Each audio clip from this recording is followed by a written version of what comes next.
안녕하세요. 지혜 독서입니다. 이번 영상은 지난 영상에 이어 셀리 루니의 노멀 피플입니다. 이어지는 영상이니만큼 서두를 생략하고 바로 결론으로 들어가겠습니다.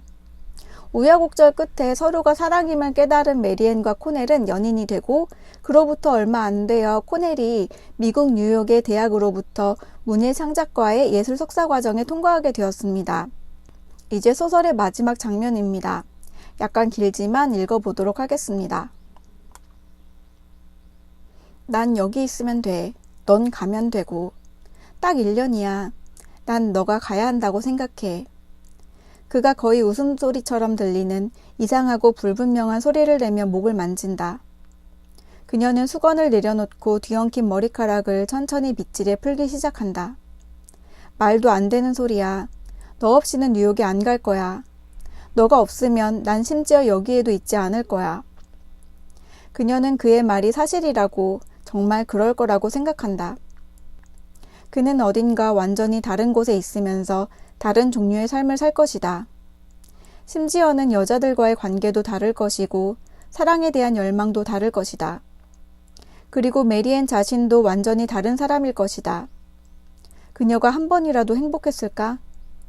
그렇다면 어떤 종류의 행복이었을까? 지난 몇 년 내내 그들은 같은 터의 토양을 공유하며 서로 가까운 곳에서 자라고 공간을 만들기 위해 몸을 구부러뜨리며 어떤 자리를 차지한 두 그루의 작은 나무들 같았다. 하지만 결국 그녀는 그를 위해 무언가를 했고 새로운 삶을 살 수 있게 했으며 그 사실에 대해 언제나 기뻐할 것이다. 너가 너무 그리워서 병이 날지도 몰라. 그가 말한다. 처음에는. 하지만 나아질 거야. 이제 그들은 아무 말 없이 앉아있다. 메리앤은 머리카락을 꼼꼼하게 빗질하면서 엉킨 부분을 더듬더듬 찾아내 천천히 끈기 있게 푼다. 더 이상 조급해하는 것은 의미가 없다. 내가 널 사랑하는 걸 알잖아.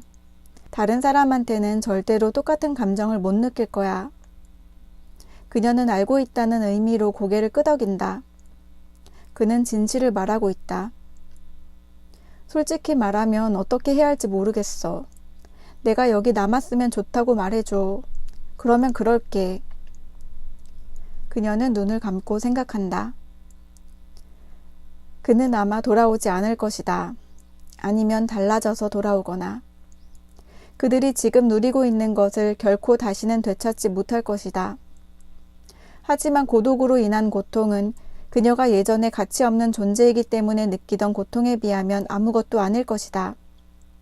그는 그녀에게 마치 선물처럼 선한 면모를 선사해 주었고 이제 그것은 그녀의 것이다. 한편 그의 삶은 그의 눈앞에서 동시에 사방으로 펼쳐진다. 지금껏 그들은 서로에게 많은 도움이 되었다. 정말이야, 정말. 그녀는 생각한다. 사람들은 정말로 서로를 변화시킬 수 있어. 넌 가야 해. 난 항상 여기 있을 거야. 너도 알잖아. 저는 이 끝에서 눈물이 핑 돌면서 이 결말의 현실성에 깊이 동감할 수밖에 없었습니다. 그리고 한동안 가만히 앉아 있었습니다. 이 소설은 BBC에서 드라마로 제작이 되었는데 책을 읽고 난 다음에 드라마를 보았습니다. 저는 예전에는 안 그랬는데 어느 시기부터 드라마나 영화를 별로 보지 않습니다. 감정 소모가 너무 심하기 때문입니다. 인물들의 감정 가득한 표정과 음성, 효과음과 자극적인 연출에서 느껴지는 표현들이 너무 견디기 힘들게 느껴지곤 합니다. 영상은 일방적이고 자극적이고 속도도 벅찹니다. 그에 반해 글은 저만의 페이스로 젖어들 수 있어서 글로 읽는 것을 더 좋아합니다. 그런데 노멀 피플이 드라마로 제작되었길래 이건 봤습니다. 소설을 어떻게 영상화했을지 너무나 궁금했기 때문입니다. 셀리 루니의 소설에서 대화체가 매우 현실적이기 때문에 대화는 거의 그대로를 갖다 썼지만 군데군데 설정들이나 표현들이 다른 것이 눈에 확 띄었습니다. 저는 노멀 피플을 3번이나 읽었기 때문에 그런 부분들이 너무 도드라져 보였습니다. 사소한 것은 둘째치고 이건 좀 아니다 싶은 설정들을 짚어보자면 그런 부분들을 짚어보자면 첫 번째로는 코넬의 엄마 로레인에 관한 설정입니다. 로레인의 외모는 운동을 잘하고 키도 크고 각진 코넬과는 아주 다릅니다. 로레인은 금발이고 각진 데가 없는 부드러운 얼굴을 하고 있으며 학교의 친구들, 남자애들은 로레인이 아주 매력적이라고까지 말합니다.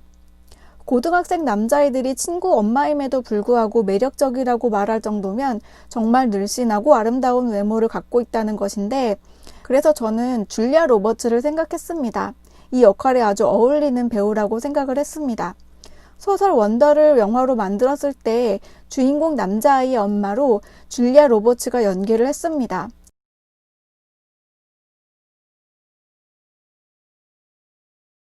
그 이미지 때문에 노멀 피플에서도 코넬의 엄마 로레인으로 줄리아 로버츠가 아주 잘 어울린다는 생각이 들었습니다. 그런데 드라마에서는 키도 작고 머리카락도 갈색이고 몸매도 통통하고 얼굴도 다소 각진 여자가 로레인 역을 맡았습니다. 그래서 10대 때 사고쳐서 아이를 낳고 아들과 나이 차이 별로 나지 않아 친구처럼 지내는 설정이나 그녀의 아름답고 매력적인 외모라는 설정이 다소 무색하게 느껴져 아쉬웠습니다. 물론 드라마 속에서도 여느 권위적인 엄마와 다르게 허물없이 대하며 친하게 지내기는 하지만 코넬의 가정만이 갖고 있는 독특함이 반감되어서 아쉬웠습니다. 두 번째로는 메리앤이 스웨덴으로 교환학생을 간 적이 있는데 거기서 사귀게 된 남자친구 루카스에 관한 설정입니다. 소설에서는 그에 대해 루카스에 대해서 스칸디나비아 사람같이 생겼다고 소개합니다. 키가 크고 잘생겼고 머리카락은 아주 가는 데다가 옅은 금발이어서 한 가닥씩 보면 하얘 보인다고 묘사했습니다. 하지만 드라마에서는 루카스가 흑인이고 검은 곱슬머리고 키도 별로 크지 않고 몸집도 작은 편입니다. 그 외에 메리앤의 치열이 고르지 못하다는 소설의 내용과는 달리 드라마에서는 치열이 고른 편이었다는 점, 앨런이 메리언을 괴롭힐 때 싱크대에서 침을 뱉었다는 소설과 달리 세제물을 가득 머금은 스펀지물을 머리에다가 쥐어짜는 장면, 메리앤이 트리니티 대학 재학 중에 아파트에서 지낸다는 설정과 달리 개인 주택 같은 곳에서 머문다는 설정 등 여러 다른 부분들이 있기는 하지만 이 정도는 크게 신경이 쓰이는 정도는 아닙니다. 드라마는 소설의 대사를 거의 그대로 썼지만 마지막 장면을 조금 다르게 했습니다. 소설에서는 마지막 장면에 몰아서 코넬의 미국행을 결정하지만 드라마에서는 두 번에 걸쳐서 이야기를 나눕니다. 처음에는 가지 않기로 했다가 두 번째의 대화에서 결국 가는 것으로 결론이 납니다. 그래서 처음에 가졌던 안도감 때문에 둘의 이별이 더욱 극적으로 가슴 아프게 다가옵니다. 소설에서 코넬이 메리앤에게 같이 가자고 하는 장면은 없지만 드라마에서는 같이 가자고 합니다. 그러자 메리앤은 여기서 내 삶을 살고 싶다고 합니다. 그리고 그건 대단한 일이라고 말합니다.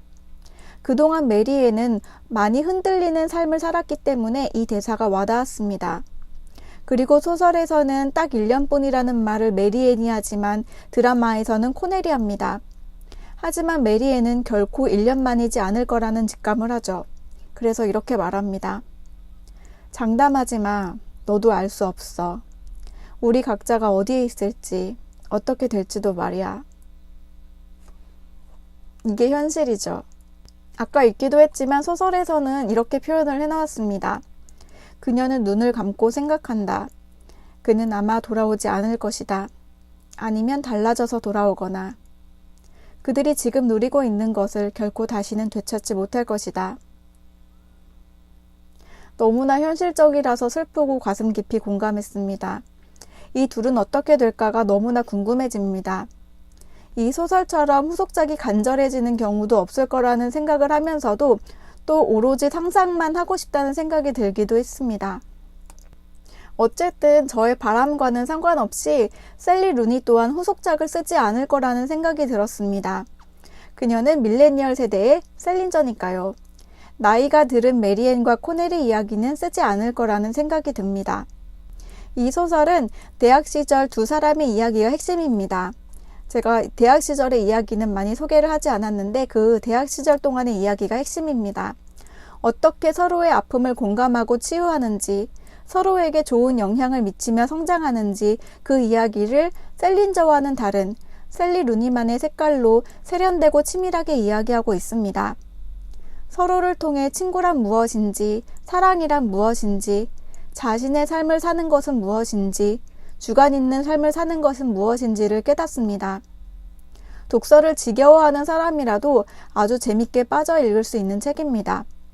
그리고 이들의 이야기를 통해 자신 개인의 아픔도 치유되는 경험을 할 수 있지 않을까 싶습니다. 이번에 2번에 걸쳐서 소개한 책은 셀리 루니의 노멀 피플입니다. 내용은 상당히 노멀하지 않은데 담고 있는 주제는 노멀합니다.